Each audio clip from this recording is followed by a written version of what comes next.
What's up, guys? Welcome back to today's episode of The Sports Sermon. We are brought to you by Scooch, the most functional phone case on the market. Check out ScoochCase.com to get yours today and use the code SPORTS18, sports with a Z, of course, to get a 10% discount on your order. Stay tuned till the end for a special Scooch giveaway as well. But now, today's episode.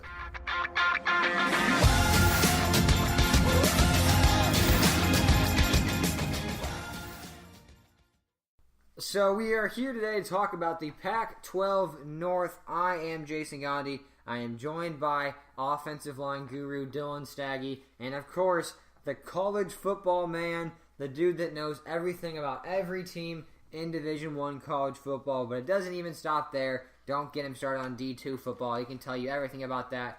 Dan Majors, a.k.a. Special Teams Guru, a.k.a. College Football Specialist. I'm here with all of them today to get into the Pac-12 North, like I said. But first, follow the show, Spotify, iTunes, SoundCloud, and YouTube. Subscribe, comment, and you will get a special gift if you do those things on YouTube. But stay tuned to the end for that. But now, I want to throw it over to the man himself, Dan Majors. Well, thank you for the welcome, Jason. Of course. But we're going to go in order of the standings from last year in the Pac-12 North. So we're going to start with Stanford as they went 9-5, 7-2 in the conference, tied for first in the North, and lost to TCU in the Alamo Bowl. They returned 15 total starters, 9 on offense and 6 on defense. Their key losses include David Bright, Harrison Phillips, Justin Reed, and Quentin Meeks. And so, you know who Bryce Love is, obviously. Who? Exactly. Is Bryce Love the best player in college football this year? No, he's not. And the reason he's not is because there's this man named Ed Oliver, and he is the best player in college football. It's the same way in the NFL. You want to say Le'Veon Bell or Antonio Brown's the best player, but no, it's actually Aaron Donald. Defense isn't glamorous, but as we know, it wins championships. And so, Ed Oliver, best player in college football. I also like Tua Tagovailoa more. I'm not really sure how you say that last name, but I'm a big fan of Tua. I think that The best player in college football. I think that he'll have a breakout season this year, and by the end, he will be the best college football player.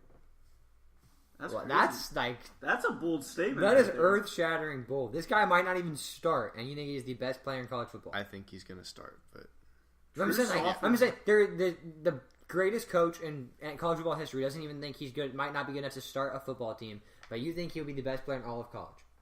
I think he definitely could be by the end of the season. I agree. He's one of the most talented. He might be the most gifted player in the country, but he isn't totally proven yet. I mean, he had a great game last year. Yeah, he isn't proven. Let's just say what it is. He's not proven. Well, yes and no.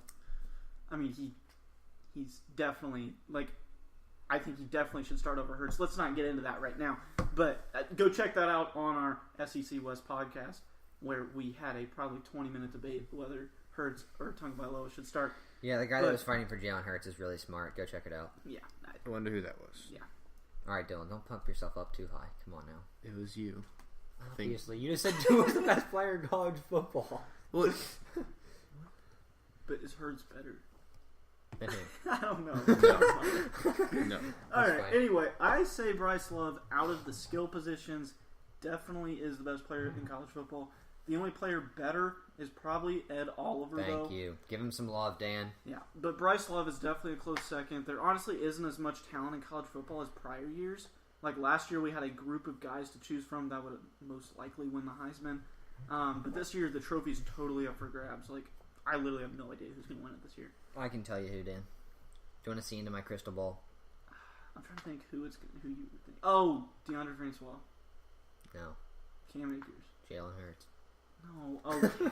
Jalen Hurts. Right. Yeah, he does a lot to win the Heisman. No, but yeah, I mean, I definitely agree. This Heisman is wide open. Oh, you you look at anybody's list of Heisman guys, you look at even like the number one, you're like, there's a question mark. Number 2, question mark. 3, question mark. Like, there's no guy that you're like, oh, Lamar Jackson, Baker Mayfield, definitely. Exactly. And Sam Darnold last year, and just well, Sam Darnold was like the top of the list. I just feel like last year we knew it was Lamar Jackson, Baker Mayfield, those guys, and it was just like, and they were up there. Like, exactly. Yeah, that's what I'm saying. So, but and I mean, that's for like totally. That's been a lot of college football of our memory. Like, I don't remember a year it was this wide open. Maybe like when I was really young, but like even years prior, Johnny Manziel or Manti Te'o. Besides that, there wasn't really much debate. But it seems like every year there's always that Two one. or three guys that I feel like. Right, but then at the start, though, it always seems like this is going to be the guy that wins the Heisman. Like, it was Leonard Fournette 2 years ago, I think. And he does Geno it or no? Smith. No. They Okay, have yeah, not I won. agree.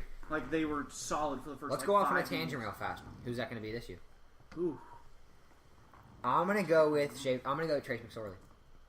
Trace I could see McSorley. him being the guy. Why that not? I don't know. I feel like if Penn State starts to struggle or they just aren't Ohio State, Michigan level, you're not giving this guy the Heisman. Well, yeah. So but, then he like, starts to fizzle. You think he's going to be Not the bad, Heisman but in like the first 5 games of the year? 5 or 6 I don't have their schedule up, but I think there's potential. Yeah, I think I don't know. For the first guy when I said that, and I was thinking to myself, I thought Trace McSorley. What do you think? I'll give you some names while you think about it. Jonathan Taylor, Bryce Love, Shea Patterson, Trace McSorley, Jake Wisconsin Browning. starts off very early.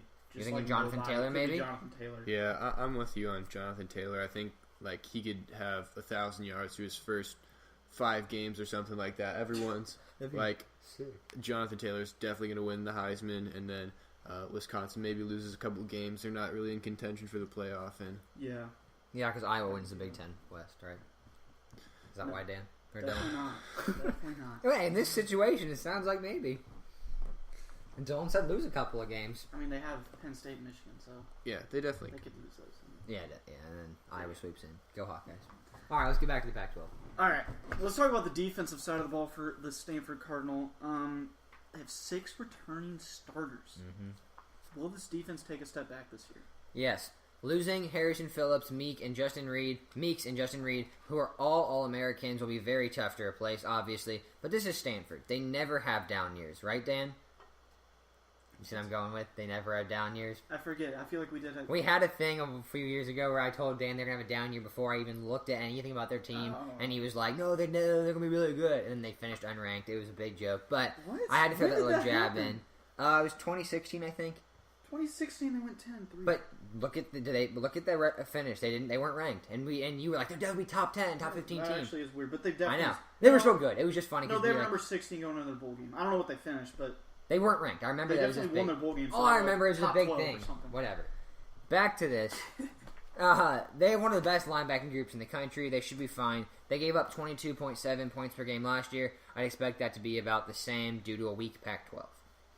Yeah, I think they'll definitely take a step back, like Jason mentioned, losing those All-Americans. But this is still a team with experience and a team with depth. So I still like the Stanford defense. Yeah, they lose 4 out of their top 6 tacklers, but have some guys to replace them.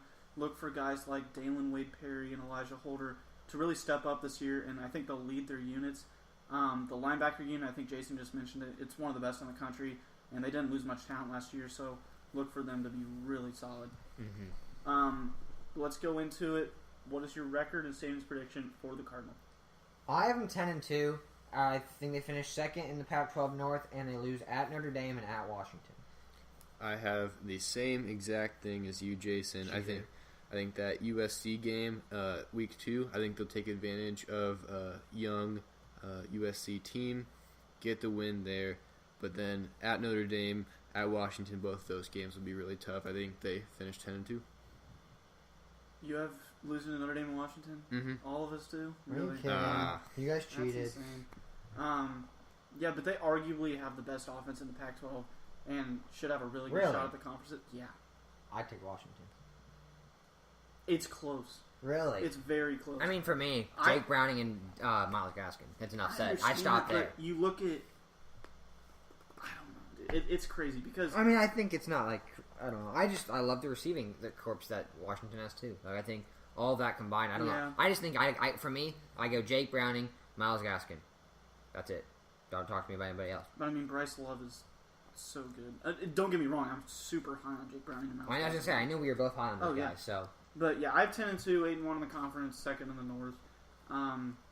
But for a different prediction, my formula that I have had 11-1 for Stanford. Dan, hold on. We And need to they- talk about this formula. Do we have a name for it? Like, everyone's got their name for their rankings. What's the Dan Majors ranking system? Come on, give us a good name. What do you mean? Like, you have to have a name, like the power the major system. Or, like, some, like, yeah, you know what I'm talking about, Dylan? Like Ken Palm for Yeah. college basketball. You know. Yeah.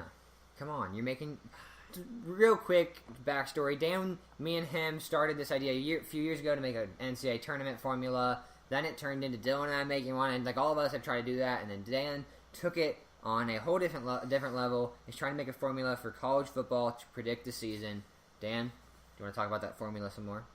I mean, yeah, it's basically just like a ranking system with points, and whoever has the most points wins, and then it also takes into account like home field advantage and what your home field advantage is like. So like Dylan's skeptical of this because of one reason. Dylan, what's the reason? I mean, I just don't understand how you account for new players that were on the bench or are incoming freshmen. Because I take into account, I mean, I look at the rankings of like the best units in the country, and I take into account that, and I take into account how many players they lost from last year, and how many All-Americans they have coming back. I don't know. I think it's a really good ranking system, but like, it's unproven, so I don't know. Right. It's year one. Yeah. This could be the moneymaker. This could be what wins people millions of dollars in Vegas. Which my rankings actually has Stanford tied for 6th. In the nation? In the nation. In points, yes. And going 11-1. You're losing to who? Notre Dame. Okay. What do you have Notre Dame going in that? Do you know off the top of your head? 11-1. How many teams are 11-1? There's actually a lot of teams that are like high. I think I have like 2 undefeated teams. So really, so you have to make some changes, or you're sticking with it. I don't know. It's don't tell us all. I mean, don't tell us all. okay. You gotta tease it. Tease it. I could definitely see it being hard to predict upsets and stuff like that it definitely because. is. Can you factor in the best Iowa team having a great stadium and like? Yeah, that's what I do. You have that kind of stuff. Yeah. Okay. Like every team, depending on where it's at, gets more points for what their home field advantage is like. That's awesome. So, what was your question though? I mean, like it would just be hard for like the team with the most points to ever lose a game unless like they're playing the second best team on the road or something like that. But, yeah. Exactly. Yep. So, any last thing on Stanford? I think we're done on Stanford. Just Bryce Love is the GOAT. It's not at all. He's pretty close to it. Anyway, let's move on to the Washington Huskies. As last year they went 10-3, 7-2 in the conference, tied for first in the North, and lost to Penn State in the Fiesta Bowl. They returned 17 total starters, 8 on offense and 9 on defense. Their key losses include Dante Pettis, Cole Shelton, Vita Vea, and Keyshawn Biaria. Dante Pettis, he is now gone, and they're losing a number 1 target. Are you concerned about this receiver unit? No, because they still get 2 of their top 3 back besides Pettis. But first, shout out Dante Pettis. He's getting rave reviews from the 49ers camp as of right now. So, shout out Dante Pettis there. But Chico McClatcher comes back from injury. This team is absolutely loaded, and this wide receiver group is not one to worry about. I think so a little bit. I mean, I think it's pretty unproven after Dante Pettis.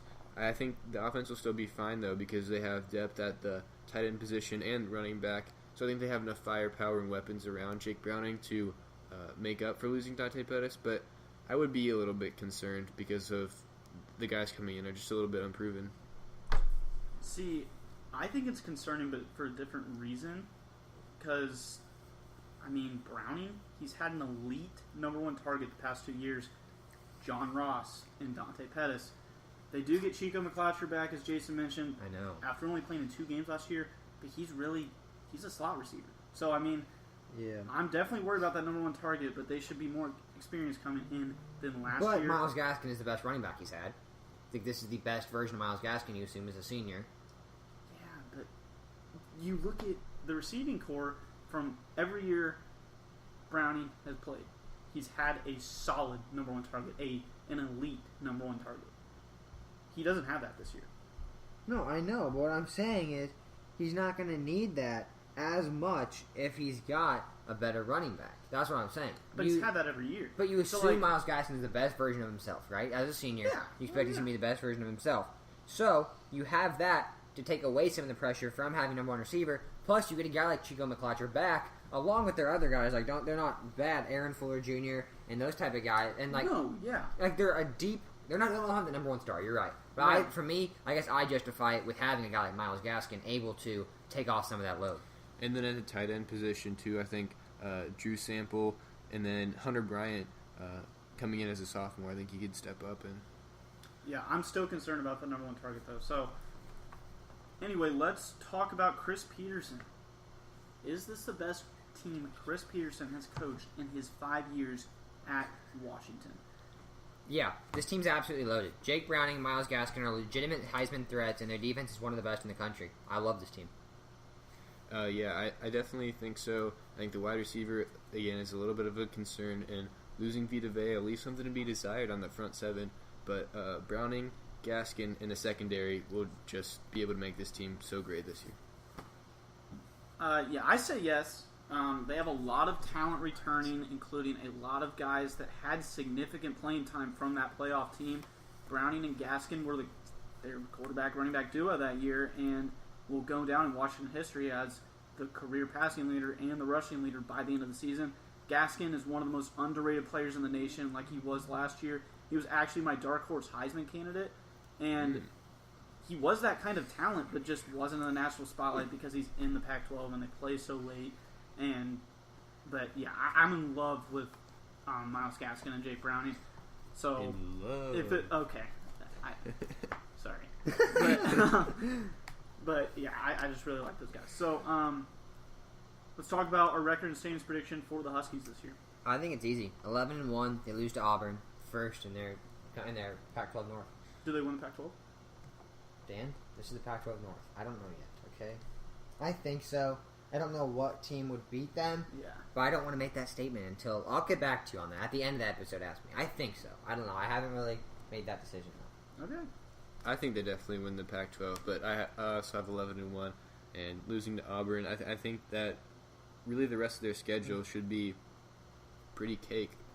Besides Auburn, that week 1 they have to go across the country. It's essentially a home game for Auburn playing in Atlanta. Yeah. Real fast, I do want to mention some trap games. I think there are a few trap games to keep your eye on that could trip this Washington team up. I think as early as September 15th at Utah. Definitely, That's a game definitely. could trip them up. At UCLA. UCLA is going to be bad. But the Bruins, you don't want to count them at. It's at UCLA. At Oregon. Oregon, a team that I'm pretty high on this year. They're coming off their bye. It's a home game. Maybe. And the last game I want to mention is at Cal. Dan, you like Cal. I do. I know we're going to talk about that. But that's another game I think. Those road games are not easy. At Utah, at UCLA, at Oregon, at Cal. All games that might be able to slip up these Huskies. Yeah. I have 11-1. 8-0 in the conference, losing to Auburn and winning the Pac-12. So but we my all formula agree. actually has 10-2. So They haven't losing to Stanford then? yes, Got it. Stanford and Auburn. But I think this team can definitely go 12-0. I'm serious. Like Auburn, Yeah. that's the team that they can definitely compete with. They can compete with any team in the country this year. Yeah, they definitely have enough unlike their talent. playoff team with competing with Alabama.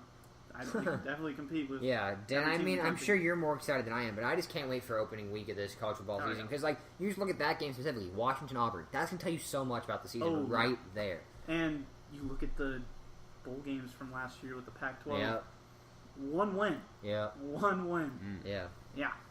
I know you're probably more excited than I am, but this game, when I was doing my research, I'm just like, how do you not just love college football because of games like these? Week Yeah. 1, Washington-Auburn. Yeah, It's that's gonna going be to be a huge game for the Pac-12 right awesome. there. Yeah. So let's move on to Washington State. As last year they were 9-4, 6-3 in the conference, finished third in the North, and then lost to Michigan State in the Holiday Bowl. They return only 10 starters, 4 on offense and 6 on defense. Their key losses include Luke Falk, Jamal Morrow, Cody O'Connell, Cole Madison, and Hercules Mataafa.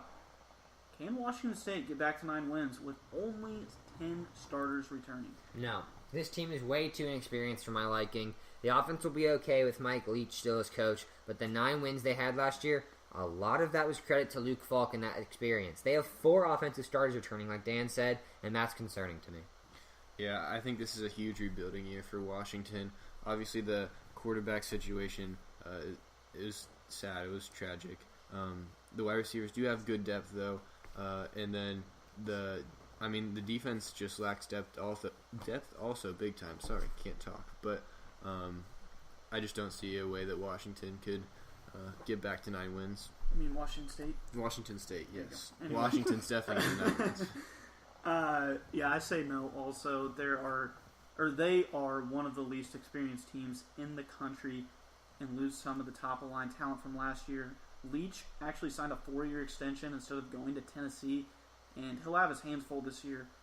This will no doubt be a rebuilding year for him. Let's get into record and standings prediction for Washington State. I just think they're going to struggle. I have them at 5-7 at USC, Utah, Oregon, at Stanford, at Colorado, home for Arizona, and home for Washington. Those 7 losses. Yeah, really tough schedule for Washington State. I have 4-8. Jason and I keep on the same losses right here. 5-7, 2-7 in the conference, 5th in the North. Beat Wyoming, Oregon State, and Colorado, but I'm pretty sure we have the same losses. Yeah. Colorado, I had them losing. I had them losing. Colorado. Okay. Yeah, so that's the one difference. I don't know who it was then, but it was Cal. I have them. Okay. Is that who you have? Do you have Cal beating? I have Cal. Yeah, beating that's it. Okay. But another thing for Washington State, they lose their top passer, rusher, and receiver from last year, and so I don't think they can match up with a lot of these teams in the Pac-12. Yeah. Luke Falk was just dynamic and a heck of a quarterback, and when you lose a guy like him, you can't replace him. And they lost easily. a lot of NFL talent. I mean, Hercules Mataafa, I don't know where he was drafted, but I don't know. I mean, I can look he real was a fast, stud. but so I mean, I think Luke Falk's in a great situation in Tennessee. I mean, what better place to learn under a guy like Mike Vrabel and Matt LaFleur and have Marcus Mariota? Hercules Mataafa got drafted by the Vikings. Just to answer your question. I think Dylan actually He's out for the season, though. He tore his ACL. I think Dylan actually said last year, though, Luke Falk was the best NFL draft prospect from this division. I remember that. I do remember that. Do you stand by that? As a 6th-round pick, was he better than Sam Darnold and Josh Rosen that went in the first round? Sam Darnold was. Wait, they're both from the division. But. Yeah. Oh, did he say division? I thought he meant like division, conference. division. Sorry. Yeah, I mean, probably not anymore. I think he had a bit of an underwhelming season, more than I was expecting him to show that he was an NFL prospect at least. Gotcha. So let's move on to the Oregon Ducks. As last year they went 7-6, 4-5 in the conference, and finished 4th in the North. And then they lost to Boise State in the Las Vegas Bowl. They returned 14 total starters, 7 on offense and 7 on defense. Their key losses include Royce Freeman, Tyrell Crosby, and Arion Springs. You forgot somebody. Willie Taggart? Well, I'm kind of getting to that. Well, that's a key loss. That's a key loss, definitely. Right. I'm I just had to getting- make sure you didn't forget I mean, him. our next question is about the All coaching right, I'm staff. just reminding you. Talk about Cristobal. Can he get Oregon back to their winning ways? Take a look inside my crystal ball. Cristobal. Okay. Okay. I think it all depends on Justin Herbert. All right, we might have to end the podcast right now. You guys gotta love those puns. All right. Well, it all depends on Justin Herbert. He will be the Pac-12's most watched quarterback. All eyes are on him. He is legit. I love his game. If he stays healthy, they could be threats as upset candidates to be a very strong team. Obviously, losing Royce Freeman hurts. Their linebacking corps is very strong. I think this is a team that's easy to write off, but I'm resisting that temptation. I like Oregon Ducks this year. I want more of the long-term picture for Cristobal. Yeah. I think he certainly has some interesting potential just because of the coaches he's served under, and he's been a great recruiter. I want to see him prove it on the field, though, and I think we'll have to see if he's going to translate to some wins, especially right away for Oregon. Yeah, I mean, last year he did actually prove himself on the field as being a solid coordinator after a ranking of 30th in total offense. I don't think they can win the division this year or even compete for it. Really? Yeah, I mean, Washington, Stanford. What's competing? Well, okay, I guess what's competing though? Like if they're 9-3, is that competing? I mean, that's what I got them at. Yeah, I mean, I say I have them at 9-3. But they won't. I mean, I don't think they're good enough to. I'm just saying like, I have them at 9-3. So, but I still think they can compete for the division in the future. The big thing for me though, you got to keep Jim Leavitt as defensive coordinator. He took a not so talented defense and made them as good as they could have been. This year they won't wow anyone, but should have a solid season to keep going up. Yeah, I agree. Leavitt's defenses are always really good. I like Mark Helfrich. Remember him, and now he's with the Bears. I liked him a lot, and so I don't know. I think this could be a coaching change that might stick with Mario Cristobal, but I don't know. I think this year specifically is a big year because what does he do with Herbert? Herbert will probably be the best quarterback they're going to have in the next few years looking forward. So I don't know. I think this is a big year for Coach Cristobal. Yeah, it'll be interesting, definitely. What do you guys got for your record and standings prediction for them? Like I said, I have them at 9-3, and I have them losing to Stanford, Washington, and at Arizona. I have 8-4. Those 3 losses, plus I think they lose at Utah. Okay, I have 8-4, 5-4 in the conference, 4th in the North, and they lose to Stanford, Cal, Washington, and Utah. Look for Herbert. Like Jason said, I think he's going to have an elite season, but I don't think he'll be in the Heisman conversation because he is the 3rd best quarterback in the Pac-12. So, yeah, what? Yeah, he is. I just got to look I had to from think Jason. about it. You had to get a look from me. Who do you Why? think's better, Browning and who? Tate. Yeah, I mean for college. That's the thing. It's like for me, I'm thinking like NFL. Like Yeah, I'm I'm taking not. just. I know. I'm in my NFL mindset. I'm sorry. Yeah. It was a misinformed look. I apologize. It was rude of me, Dan. It's all good. All right, let's talk about Cal though. 5-7 in the 5-7 last year. 2-7 in the conference. Finished 5th in the North. They returned 18 total starters, 10 on offense and 8 on defense. And I tried to find some key losses. Didn't find any. Let's talk about Cal. Record and standings prediction for them. What do you guys got? I mean, yeah. I mean, you make a good point how they don't have many losses when you return 18 guys. Dan is a sucker for returners, so I have a feeling he likes California this year. Every single time we talk about a team, if they have a lot of returners, he loves them. If they don't, he hates them. Just keep an eye on. I for wasn't that. super high on Michigan State though, and they returned like 19. So Yeah, you were a hater on Brian the rookie. no, I was a hater on their offensive line. All right, Dan, get off me. Let's go into Cal, shall we? I am personally not that high on him. I don't think Ross Bowers is that good. I think he's fine. He's not great. All in all, I have him 6-6, losing to Oregon, at Arizona, Washington, USC, Stanford, and Colorado. Yeah, I mean, obviously they do bring a lot back. I think I'm with Jason. I'm not sold on Ross Bowers yet. He does have plenty of weapons, though, and a solid offensive line to surround him. I think the front 7 will really struggle, though. On the defensive side, I still say 7-5, though. Finish 4th in the Pac-12 North. They lose to Oregon, Arizona, Washington, USC, and Stanford. Those are tough 5 teams to beat. Yeah, so Cal, they had an unbelievable schedule last year and finished with 5 wins. If you gave them Washington's schedule, then they probably could have got to 7 wins at least. With 18 total starters returning and no key losses, Cal should have a solid year. With Wilcox's first year, their defense improved drastically by cutting their points per game allowed by more than 2 touchdowns. Another thing you look at is how many close losses they had to finish the year. They finished 1-4, but 3 of those 4 losses were by a combined 7 points. So I close have- losses and returners. I forgot. Close losses also get you going, don't they, Dan? They do. I They know definitely do. I know. So I have 8-4, 5-4 in the conference, 3rd in the North. I have them losing to Arizona, Washington, Stanford, and USC. You mentioned quarterback play.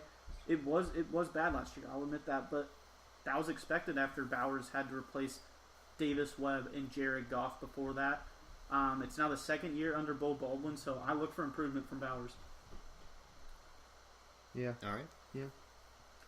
Anything else from Cal? Not really. I mean, I don't hate him. I don't think anybody started hating on him. I think you're higher on him because of those returners and all of that. Yeah. I think it And really the comes close down losses. to Ross Bowers and how he plays this year. And also, they have such an easier schedule than last year. They had arguably the toughest schedule in the nation, and had 5 wins. If they didn't have that schedule, they would have had a lot. Yeah, more. last year Phil Steele had him at the 2nd toughest schedule, so Yeah. And now they're 49th if that matters. So yeah, it's Right. easier. Yep.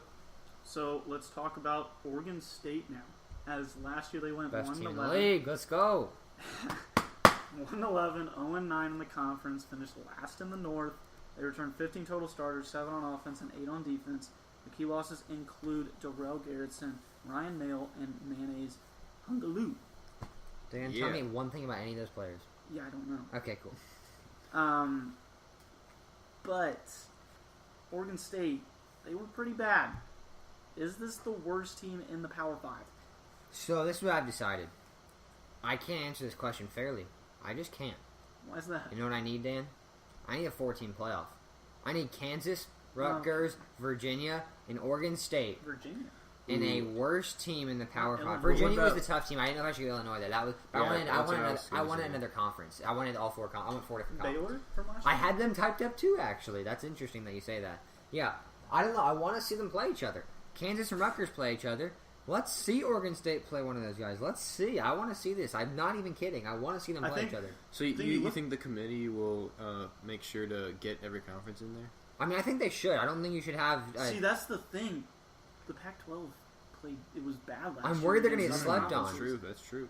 And Oregon State was. But I'm worried terrible. that the Big Ten's going to get too much love because the Big Ten, correct me if I'm wrong, they didn't have a playoff team last year, did they? So Ohio State didn't get in. No, they didn't get. No. Yeah, so how are you going to put 2 bad teams in the Big Ten in there? You can't.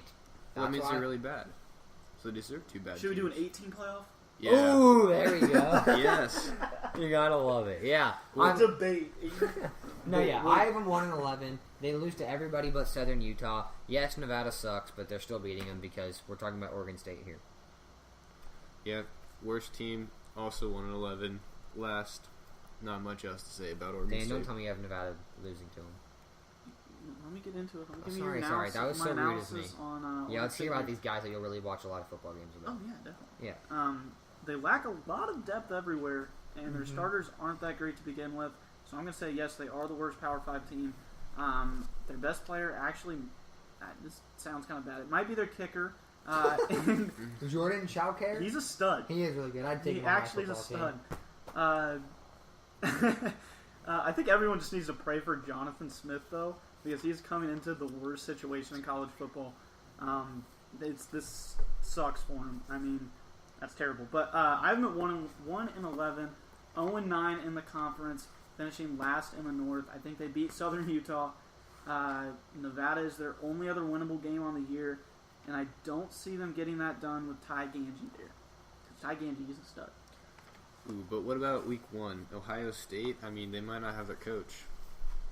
I actually think that's a big deal. Watch will say that, and then Oregon State's going to win that game. I'm putting my money on it. Let's go do it. Dylan, They find did me, have a very Dylan, you close gotta game. find me the odds. I'll bet on it. Mm. Oregon State They as actually the did. underdog. They actually did have some close games last year. Though. Oh, Yeah. Dan's gonna like They, it now. they only lost to Stanford by 1. They Oh, did. Dan, you like them now, don't you? They're a sleeper team. Ooh, Oregon State. undefeated Oregon If State. anybody watches a game if anybody watches Oregon State play that didn't go to Oregon State, why? Go to bed. It's not worth watching. They play in the Pac-12. Go to bed. I mean, Well, you'll probably watch it out Unless they're playing west. No, if you're, go to bed. if you're out west and you're... Dylan's checking the odds for us while he talks, by the way. I'm waiting to see Yeah, what the Oregon State let's Ohio move. State. Let's move on. I'll let's get talk, it in it. well, in a wait. Let's second. talk about Ty Ganji though of Nevada. No, I'm just kidding. Yeah, I don't even know about that. I was about to ask He's Dylan their who quarterback. he He's is. actually probably the best in the Mountain West. So. I just knew that Nevada's going to have a down year. I know they're not going to be like top of the Mountain West or anything. That's why I was like, Yeah. they're not great, but Um, maybe. Dylan's still checking. Let's buy some more time. It's also at Nevada. Well, while we have a break, let's talk about the fact that Johnny Manziel's starting his first CFL game. Okay. Ooh, talking they about have the taken Pac-12. they have taken off the odds for What? Oregon State and Ohio State probably because No! it What was the was favorite? plus 37.5 for I would Oregon have so State. taken that. What's Oregon Southern State. Utah though? Check that. They can't because it only goes to week 1, doesn't it, Dylan? Yeah, Yeah. Dang. I think so. Dang. I Yeah. don't know. It's tragic. Oh wow. Okay, I'm just reading about them right here. Southern Utah. They were 9-3 last year. Oh, wow. Made it to the FCS playoffs. So Dan, tell us about Southern Utah. Who's their best player? I have no idea. no idea.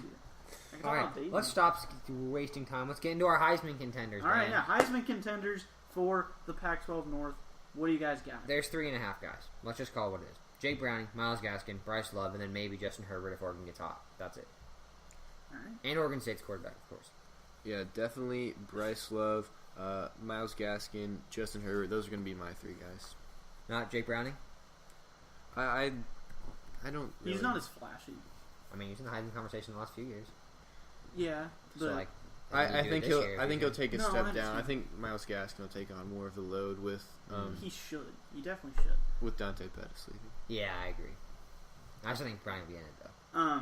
Bryce Love, I think, has a legitimate shot at the Heisman and is one of the favorites, but the trophy is totally up for grabs, like we talked about earlier. So I don't think he will end up winning it. I want to say Jake Browning or Myles Gaskin, but no one really ever gives them love. So I mean, I don't think they contend for it, even though Myles Gaskin is the second best player in this conference. Yeah.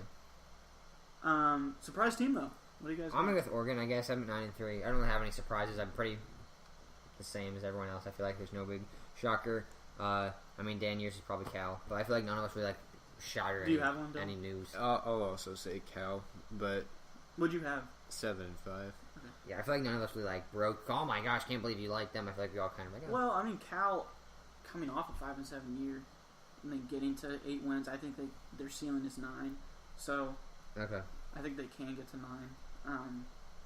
So yeah, I really like Cal. I got you. Let's move on to our bold prediction for the Pac-12 North. Bold prediction. We had a debate about this, Dan and I did. I want to know what you guys think. In terms of a bold prediction, does it have to be something? I don't think so. I'll explain this clear.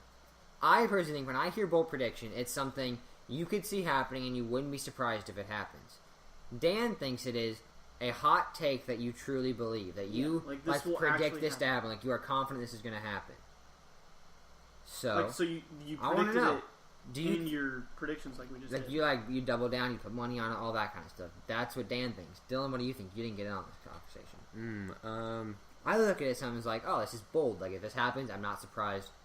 I'm projecting something that can be crazy. I think you can really take it as either. Okay. Way to ride the fence, Dylan. We love to have those on podcasts. I mean, who wants to sit? Well, I think Oregon State could be 11-1 or 1-11. Just really depends on how they play this year. I think you just have to make sure to say which one you're on before you say the take. Nope, you've been kicked off this podcast. That was the worst answer I've ever heard in my life. Be decisive, Dylan. Come on, which one? I don't. Which one do you think of? You hear bold prediction. What do you think? Okay, give me your bold prediction. How about that? And then No, I'll tell you which one. no. Bold prediction. Someone says, Dylan, give me a bold prediction. What do you think? I don't know. Like you give a bold prediction. Like Okay, something. how about we just get into the bold predictions? All right, mine is Stanford isn't as strong. They have a down year, and they finished third in the division. See, but he actually doesn't have that. No, That's the thing. I don't think you need But, to. like, That's my something I bold wouldn't be prediction, surprised if I were to if say that, that's what I happens. actually have. No. See, I didn't really have one, so I went more to the Jason definition on this one. I think Washington has a legit shot to get back into the playoff for the Pac-12. I feel like that's not bold. I feel like that's like the mildest take you could have in your life. Let's just say Alabama's making the playoff. Actually, it's not. That is That's not saying like the same saying. thing. But I Alabama's mean, I think gonna- like every analyst has. Come on, Dylan, give us another one. Double down. They win the playoff. No, they They would sweep not the win playoff. They win How by about at this? least 20 Are they points. a national title contender? Well, obviously they're in the playoff. Yeah, I No, think, that's not a thing. Oh my gosh, Dan. if they get to the play. Well, Comment no. down below. Is a playoff contender and a... No, not a playoff National contender. It's a contender. playoff team a title contender. No. That's what we talked about. No, is a playoff contender a title contender? I said everything that makes the playoffs a title contender, and you didn't agree. Well, I only have like... Well, you're wrong. I only have like 5 to 8 teams that I think can win the title, but I have a lot more teams that I think can make it to the playoff. Well, how awkward is that for you? Figure it out. Are you the same way? Yeah, I have 5 to 8 teams. You want to hear them? Yeah. All right, I got this. Oh my gosh.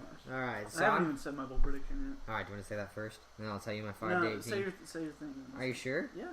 I'll let you go first. Oh, I really don't mind. No, I'll let you go first, Dan. Go. I just want to hear you. Okay.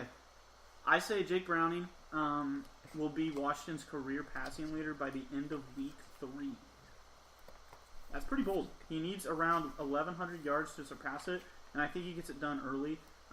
Also, Gaskin, I think he'll have his done by week 1. I think he needs only like 70 to 80 yards. So, Jason, what do you got for your 5 to 8 teams? Okay, no, just if you have more, if you have less, it doesn't matter. Give me your national title contenders right now. Yeah, for me, I think the clear one: Alabama, Clemson, Washington, Ohio State. That's 4. Those are easy, right?